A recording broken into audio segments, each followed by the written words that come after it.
Everyone. My name is Paul Greep, and I'm at Har-Ber School. We want to welcome you this morning for a real special treat that we have. And say welcome friends at High School Innovation, along with our students from Har-Ber High School. Again, this will be a special treat, one that you remember, I believe, for a long time. This does not happen every day. So as we get ready in just a minute, we have a panel. Students serving on our panel. They'll be asking some questions. I'll hand it over to our superintendent, Dr. Jared Cleveland. Would you give him a warm welcome?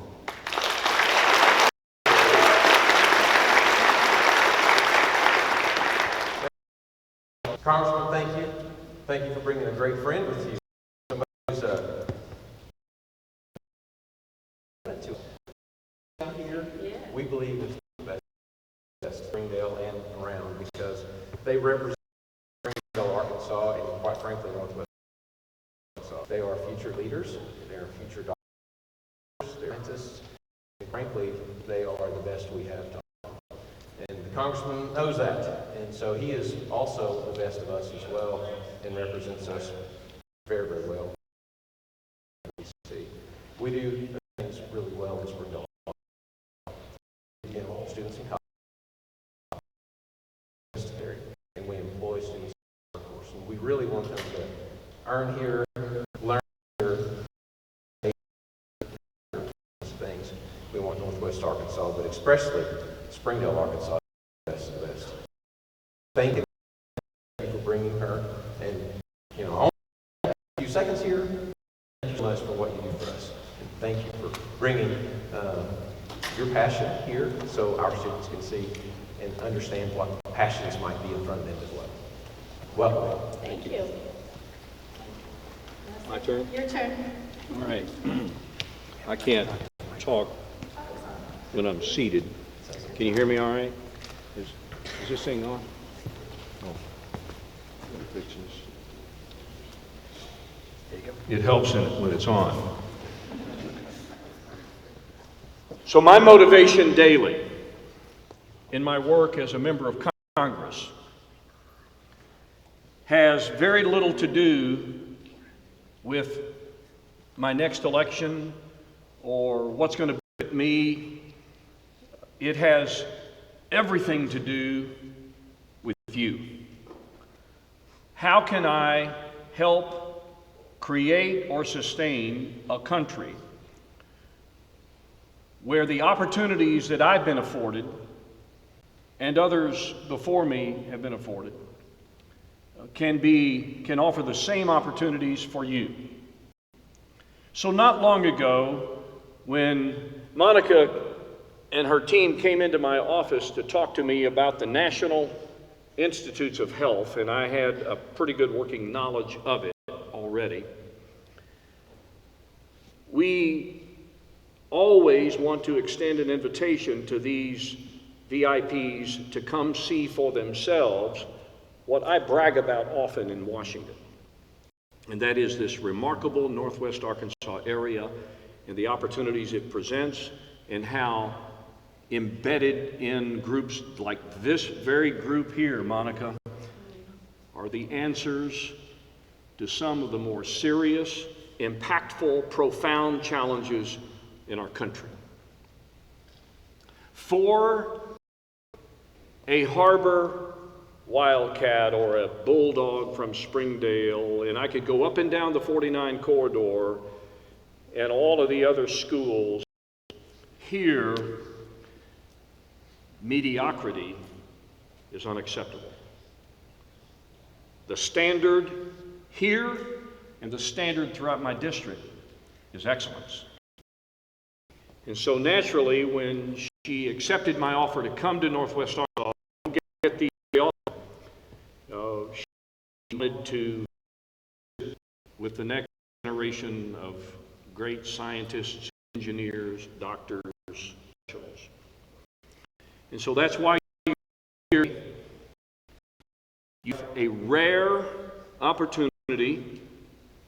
Here, the 17th Director of the National Institutes of Health, a nearly $50 billion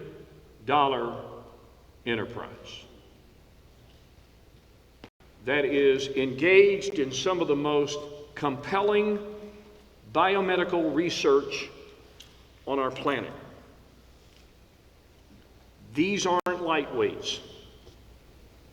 These are people who are discovering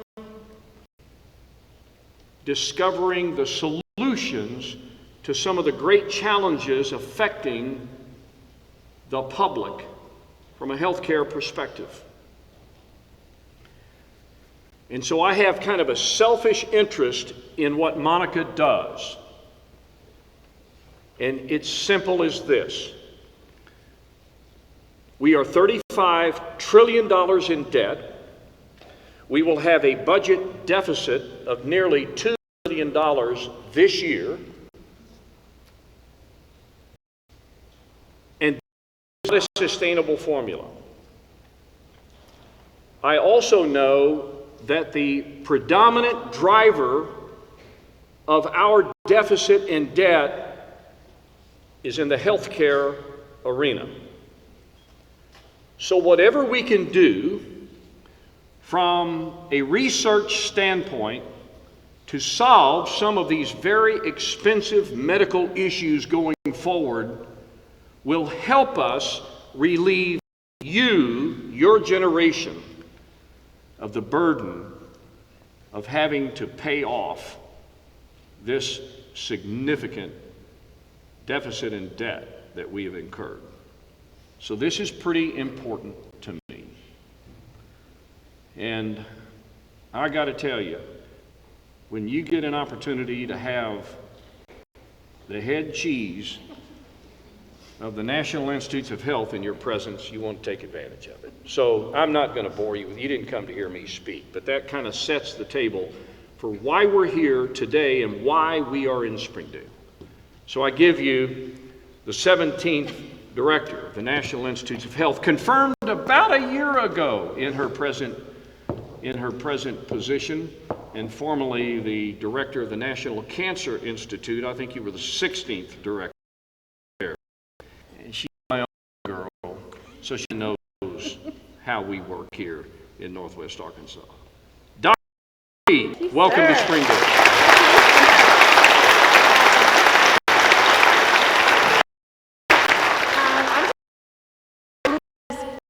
A little I think about certain things. I can tell you right off the bat that everything the Congressman said resonates with me deeply. Your questions. I want to be able to get to know you, get to know what you're thinking. Most important, get to know what you think your biggest challenge is. That's really critically important for me to learn, because I'm here to learn from you. Okay, let me start. A little bit about me. I grew up on a cattle ranch in central Wyoming. It was 100 miles to the doctor's office. It was 100 miles to the grocery store. It was 18 miles of dirt road before you got to the highway. That's really where I grew up.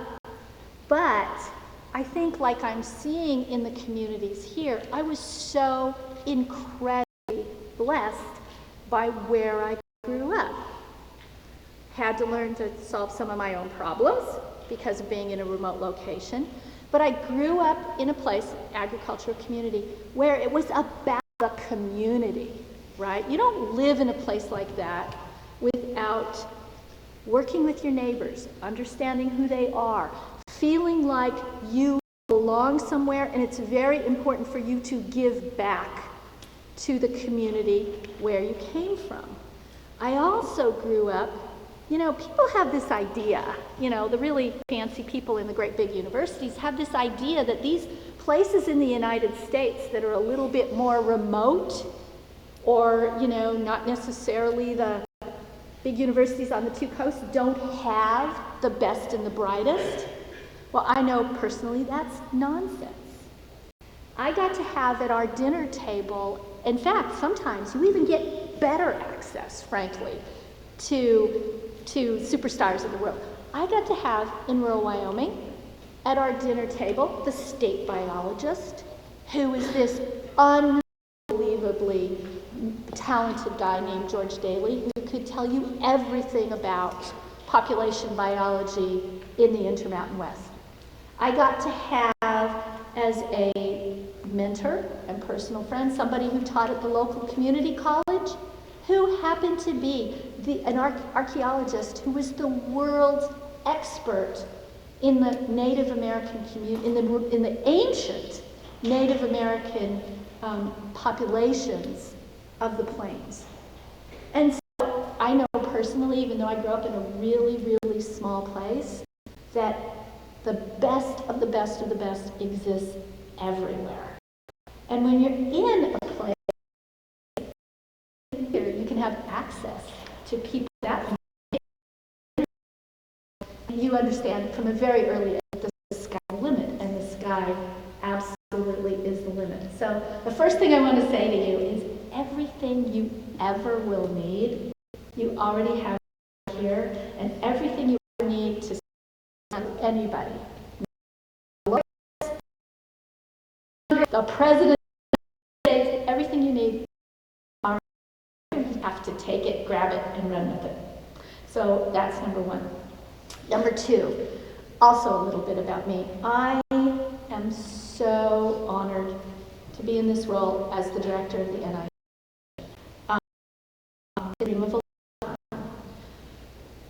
I feel, first of all, it's an incredible obligation.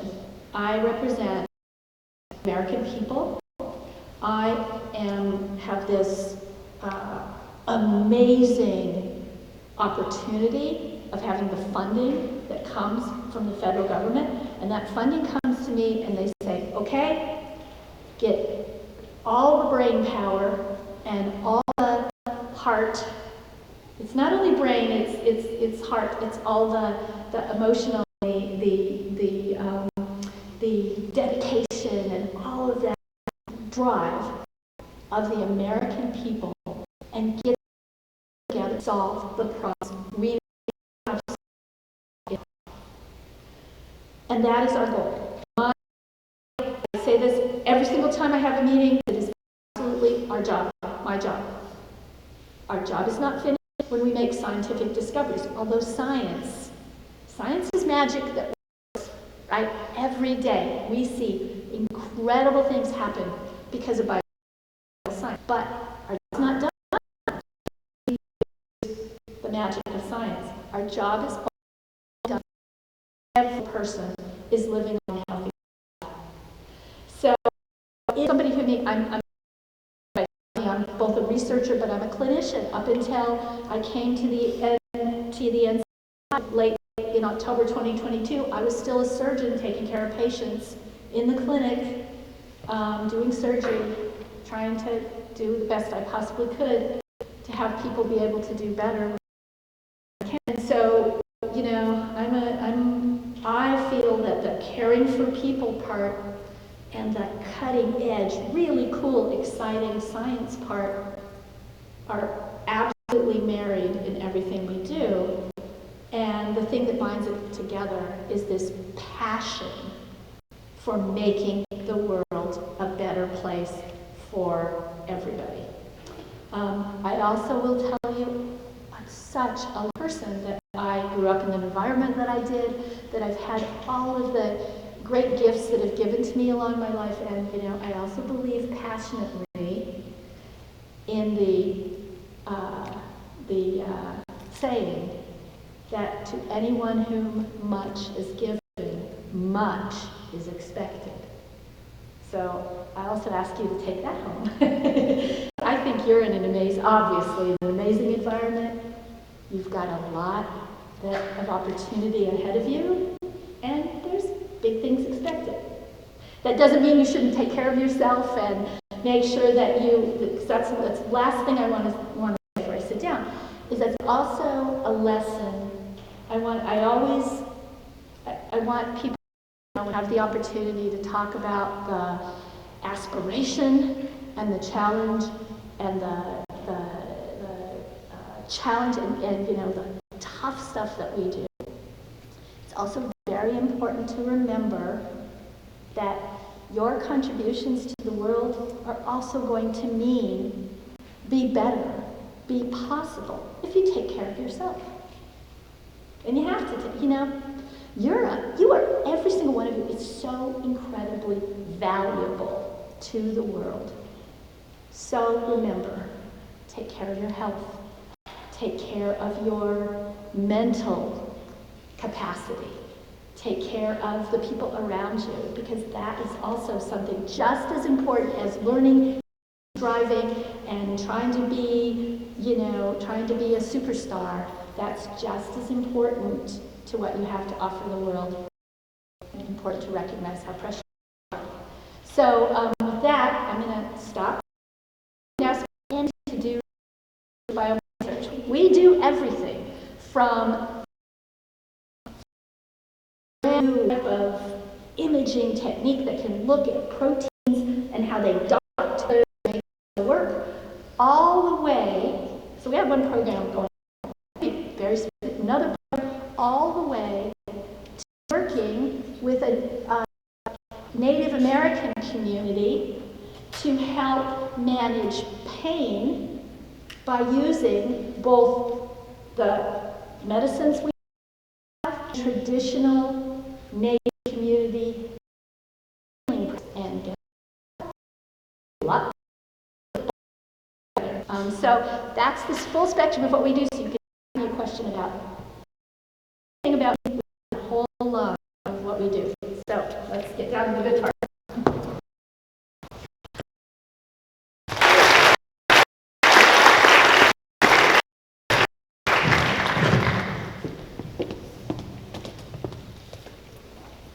Hello, Dr. Bertagnolli. My name is Elaine Hank, and I'm a senior here at Har-Ber High School. Before we start questions, I just want to first thank you on behalf of everyone here today. It is truly a great honor to be in your presence and to learn from your remarkable achievements.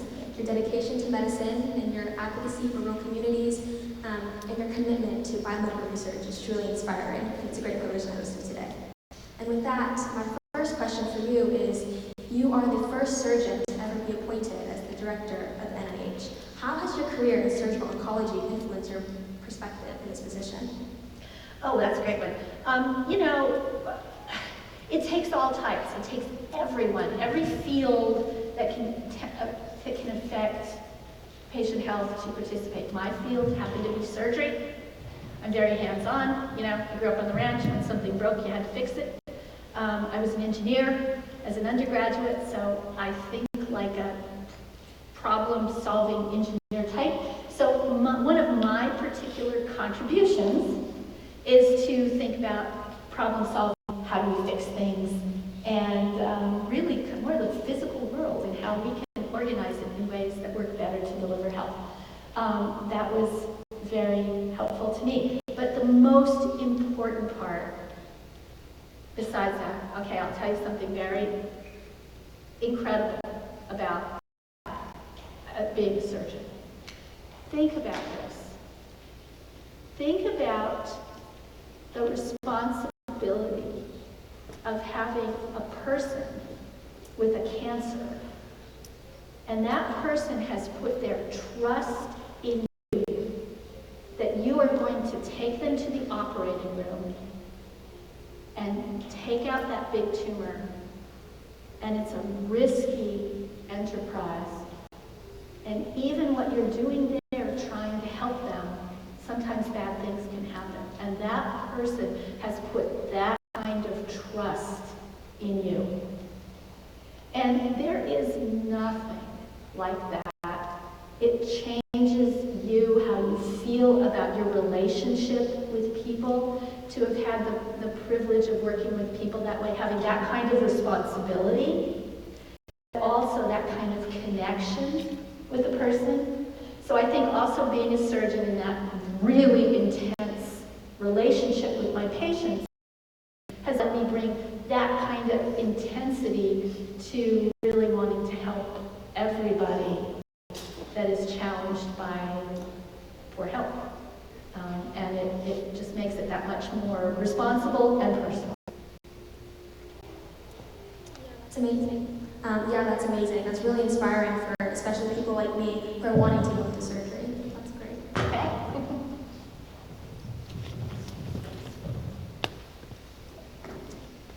Hello, Dr. Bertagnolli.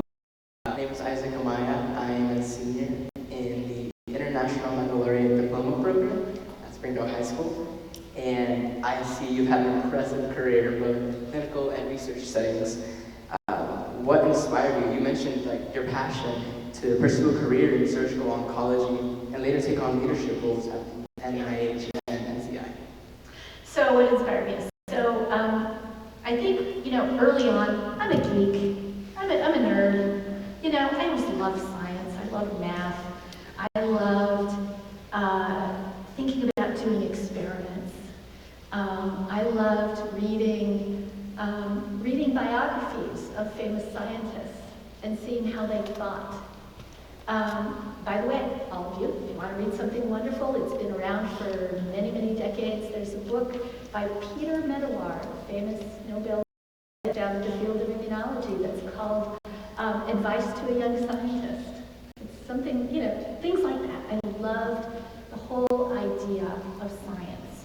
And then when you can take something that, a field you love, and then it's also really obvious how you can use it to help people, that's the best, right? That was really the best. So I wasn't just pursuing science for my own fun, although it was. I could also take something that I truly loved and use it to help people. Doesn't get better than that. Thank you, Dr. Bertagnolli. I really see that. It's important to use what we know and apply it to everyday life, and I see you've done that throughout your whole career. Thank you.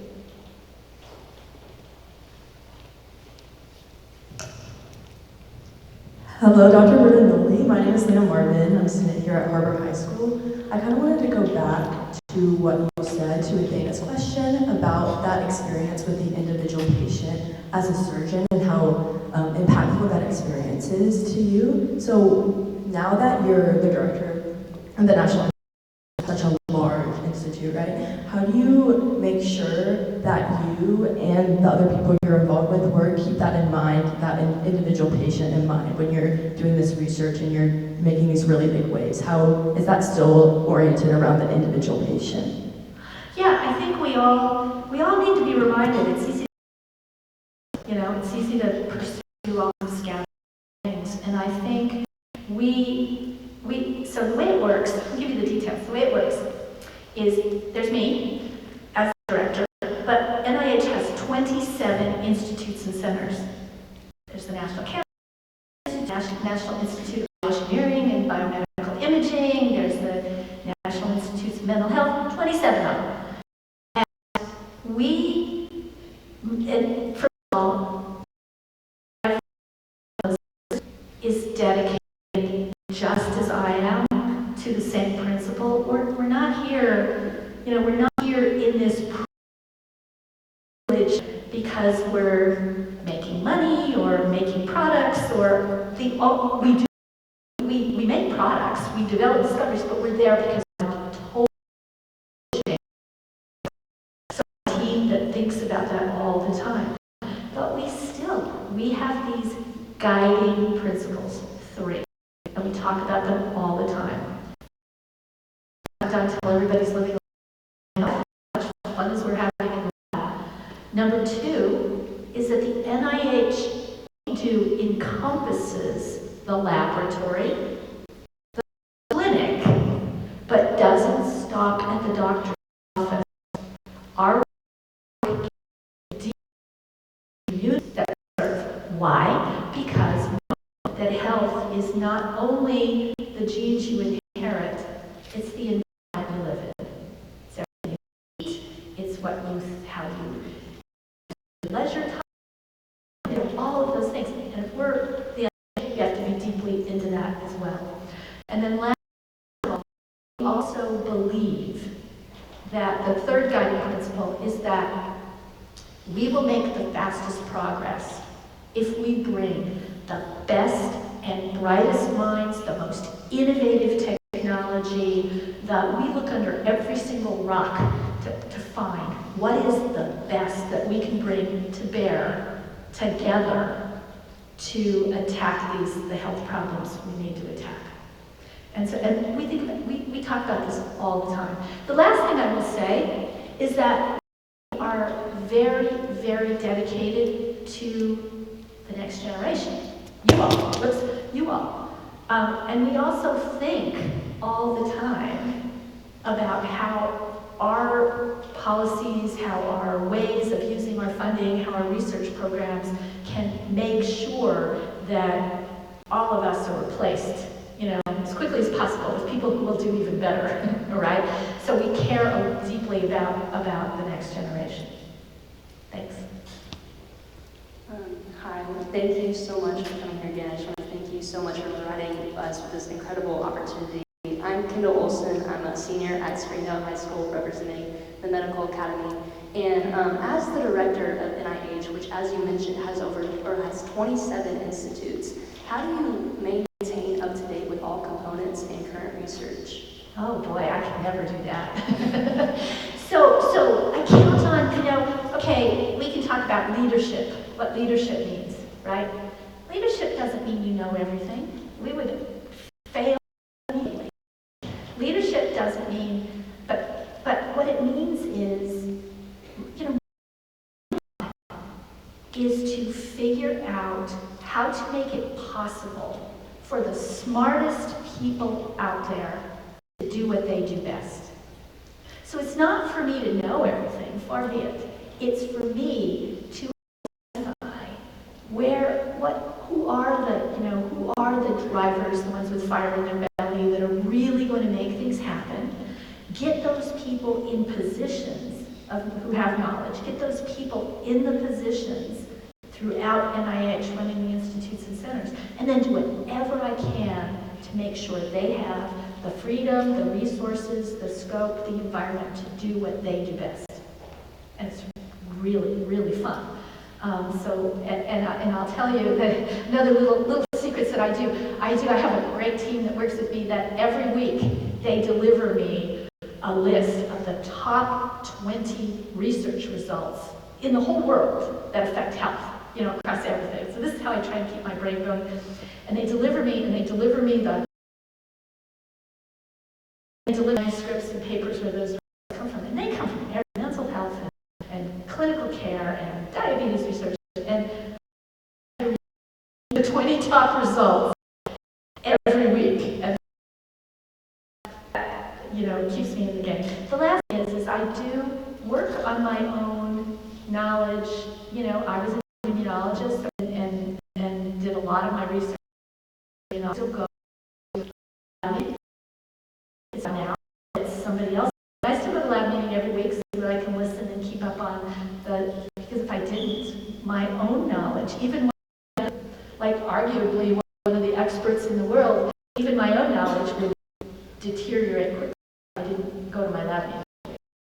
So That's so incredible. Thank you. Hi, my name is Samuel Myers. I'm also a senior here at Har-Ber High School, and just like Amanda said, as well as Kendall, thank you so much for being here. You mentioned previously that you, as the NIH, dives deeply into the communities it serves, and you also mentioned in a previous keynote speech about data sharing with communities. Yep. How do you ensure communities like ours gets data and proper research as the NIH or other rural communities in the nation? I'm glad you asked that question because this is something we haven't done well so far. This is a real gap we currently have, and it's, as you can tell, I have a real passion for this. And in some ways, there's really no excuse for this, other than dedication and appropriate resources, because we now have. Okay, if you've heard one of my keynotes, you probably heard me say this. Amazon knows what kind of shampoo I use. Okay? We have the technology to share information like that, personalized at every given person. We have the technology to allow us to learn from the health experience of every person and every community. But we got to get our act together if we're really going to make this happen, because we're not selling shampoo here, we're dealing with people's health. So we are working really hard on this and making good progress. I'll just give you some of the highlights. We are working with the data information teams to be able to collect health data from communities, peoples, clinic, pharmacies, what we need across the United States to understand health at an individual community level. That's number one, and across Health and Human Services, we're working very hard on getting all of those systems ready to go so that we can do that. We're getting very close. And then the other thing we need to do is when it comes to research, we're not talking about selling shampoo here. We're talking about your health. And I'm really proud that our government has made it clear that your health data belongs to you. Doesn't belong to your hospital, doesn't belong to me, it belongs to you. It doesn't belong to who paid for your health care, it belongs to you. So another thing we need to do, that we have the technology, but need to get it out there, is to give everyone the option to say, yes, you can use my health data for research. Because I believe that's really important. I don't think, I also think trust in our health research enterprise is so critically important, and I don't think, people aren't going to trust us if we just take. They're going to trust and partner with us. I feel very strongly that we also need to get that permission system implemented nationwide, and I hope within the next 2 to 5 years, pretty ambitious here, that you're going to start seeing this. Maybe when you go to the doctor's office, there'll be a little question, hey, can we use your data for medical research? And the second thing I want to be able to ask you is, if we have something that is relevant to you, can we contact you later? Because that health is so intimate, health is so personal. I think we need to be able, when I talk partnership, I mean that kind of partnership with every single person. So really excited to hopefully see this vision executed. It's something I've wanted to do for more than a decade, and I've been working for it for more than a decade. Can I add some context? Yeah. You said that Amazon knows what kind of shampoo that you use. All I wanted to say was Walmart will sell it to you cheaper.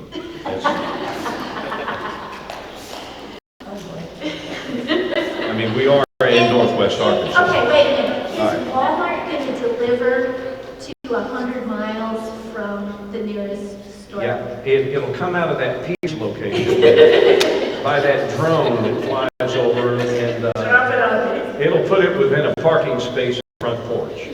So, just saying. Total aside, I do need to say something about our wonderful government. Literally, the ranch house where I grew up is, like I said, 100 miles from the nearest town. FedEx delivered our census document right to the house. First time it's ever happened in my entire life. The last census, somebody drove up in a FedEx truck, what the heck, and delivered our census document. So that's our government really caring about getting every single person in the census. Anyway, next. So once again, thank you so much for coming. I'm Sailors. I'm a senior with the Springdale High School International Baccalaureate Program.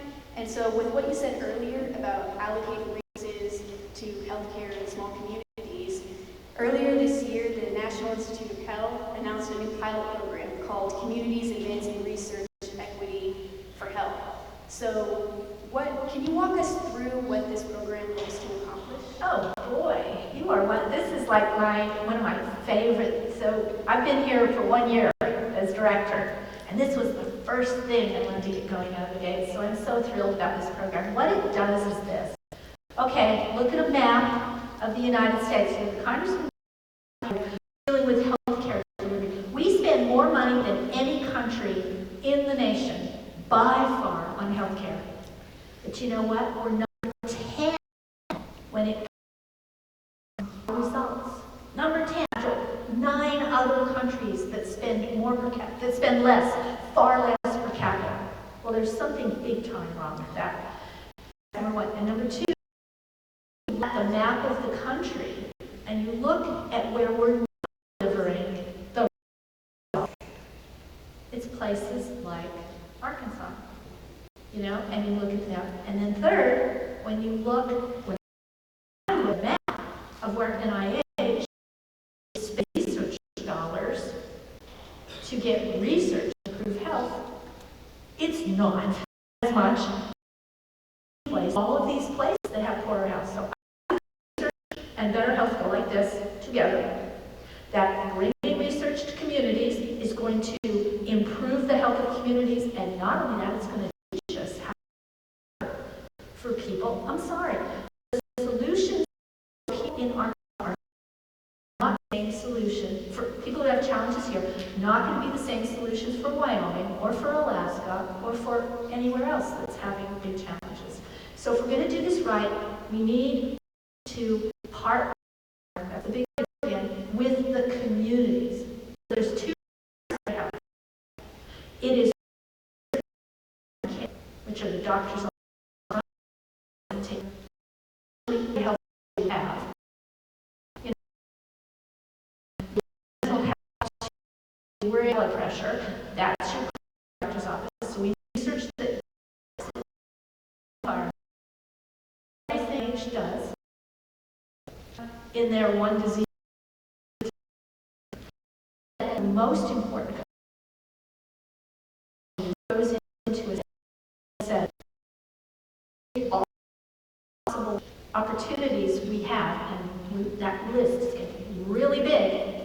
Which ones does the community need and want? So the community actually picks what research is meaningful to them and what they do. And guess what? The community, we better research. We better get deeper in that community and figure out what we need.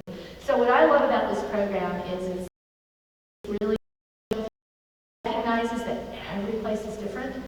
And if we're going to solve the problem, we have to come up with unique solutions for every place. And I'm really glad you got it, because we've got this program right now is in pilot phase. We started with fund this year, another 3 next year, and my dream is to see this get every single corner of the U.S. so that you we're first in the world in terms of our healthcare we deliver, and I'm absolutely alluded to this, that by doing this right, we're also going to dramatically reduce the cost of care, because we're going to, I mean, that's the other thing about the question you asked me about getting information from everybody. Once we get information from everybody, we can start figuring out what are the opportunities to deliver even better care for less cost. You can't make progress without data. And right now, we don't have the data. So thank you for asking that. I'm glad. And you can go, if anybody wants to check out this program, you can look it up on the NIH website. It's called Care for Health. Thanks. Next. Okay.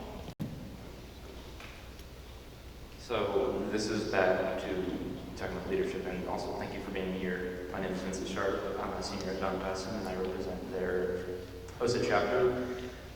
You've been a leader of multiple different health institutes so far, and I wanted to ask, how would you define your leadership style, and what sort of changes have you made to the NIH so far? I have a leadership style that makes people crazy sometimes, because what I like to do is I like to get everybody in a room, you know, get a smart team of people in a room and say, hey, here's a problem we've got to solve. And I don't have the answer, you know, nobody has the answer. Let's sit and worry this around until we can come up with a strategy and go forward with that.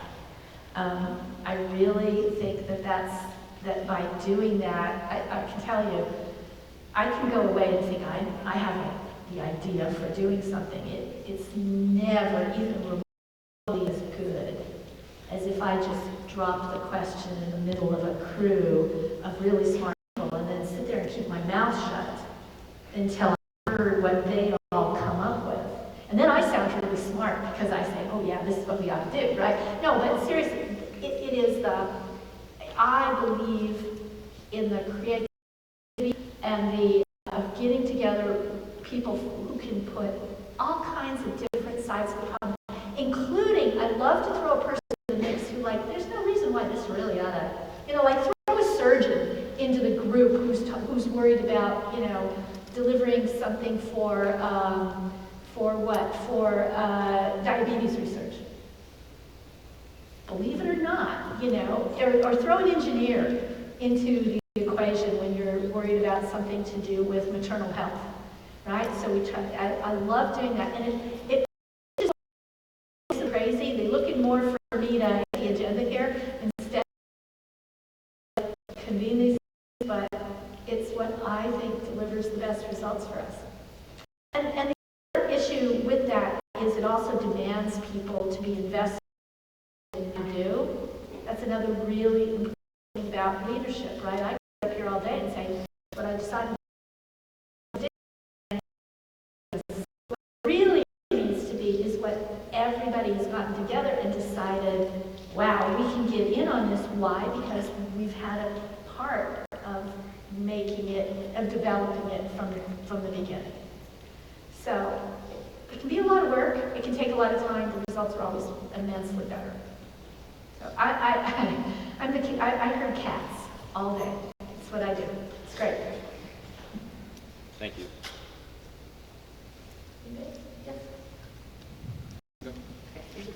Your emphasis on the community application of clinical research is very empowering. The NIH has a nearly $50 billion budget.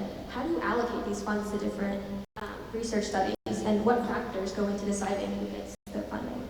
Oh, so it's a really complicated and history-laden program. So each of the institutes and centers of NIH, all 27 of these, get an individual budget from Congress. Congress decides we're putting this much money here, this much money here to each of the institutes and centers. What the Congress gives to me, remember I said I have to herd cats? If you're going to herd cats, you got to bring fish, right? So what Congress gives me is something called the Common Fund. Okay? And the Common Fund allows me to say, here's this much money we can devote to doing a project across all of you, or something new that nobody else is working on, or something we can work together, that I can start funding a piece of it, and then they, because I've gotten the ball rolling, they bring in their parts, and then the Common Fund has really helped us do things across all the different institutes and centers. The beautiful thing is the Common Fund's been around for 20 years, and now we're seeing more and more, even without the Common Fund, even when I'm not involved. I'll hear in our planning meetings, hey, we've decided that for this Alzheimer's project, I'm just throwing one out there, this Alzheimer's project, 6 of the different agencies are getting together, they call it tin cupping, putting our money in a pot, and we're going to run this project across 6 of us. So each gets their own budget, each has their own part of research that they're supposed to be minding. But the magic happens because really health is connected across all of that, when now organically they start working together. Last of all, my God, $50 billion, that's just an amazing amount of money. Where does it go? I'll tell you where it goes. 90% of our budget comes outside to universities, hospitals, research institutes, communities. Doesn't stay. Tell you one thing. Less than 3% of our budget is management for what we do.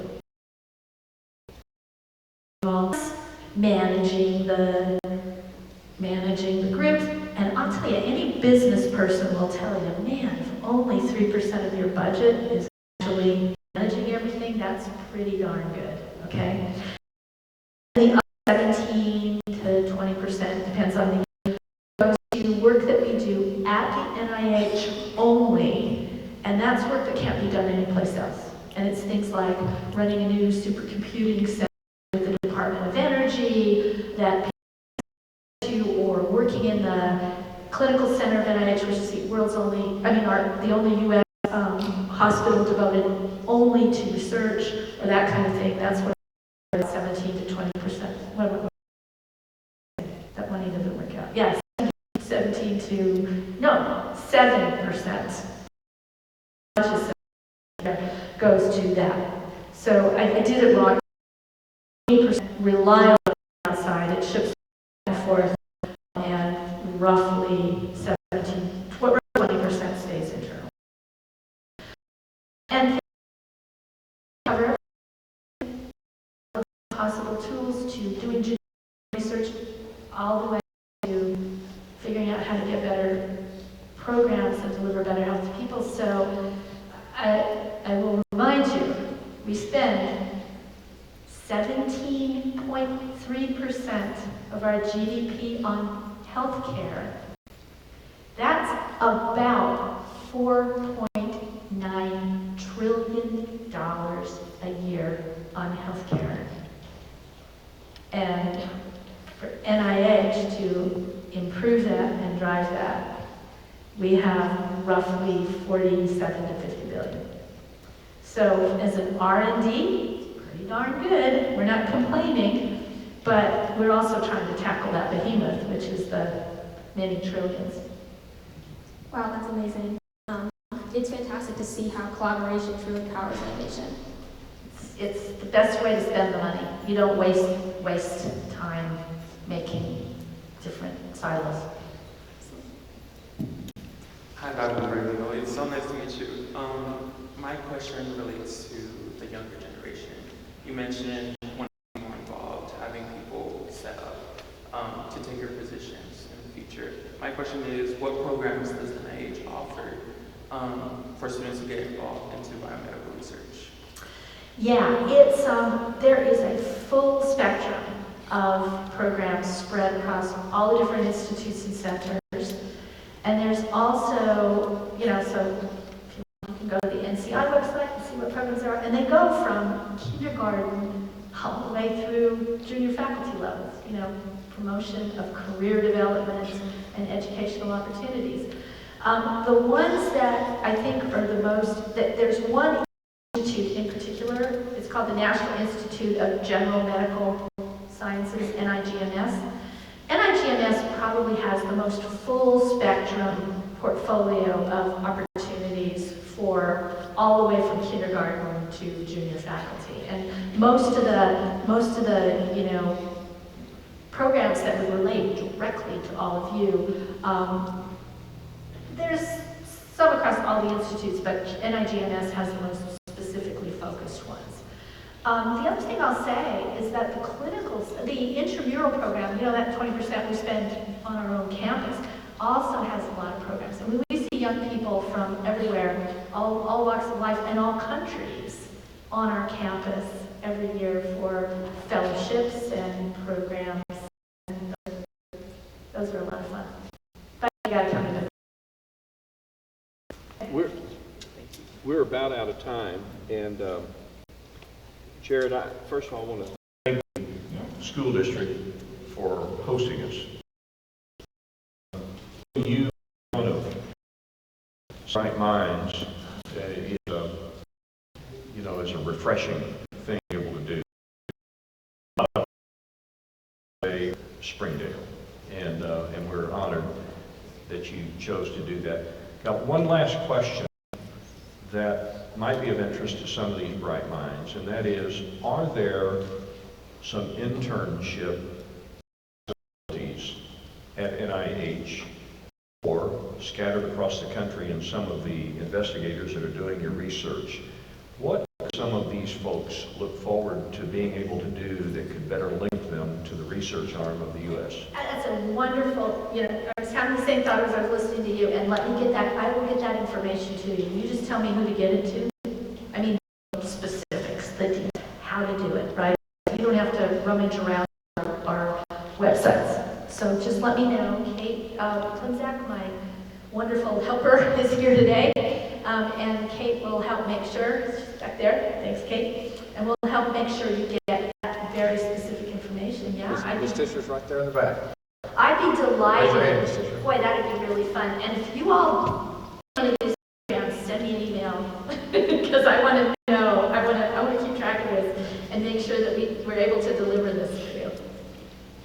Sure, thank you again. Oh, we loved it. This is great. I could listen to you a long time. I will tell you It's that always out of fun. the entire trip, you know, Congressman told me we've got all these things for you to do on the list. Tell you honestly, this was the thing that I was most looking forward to doing. And thank you so much. This is great.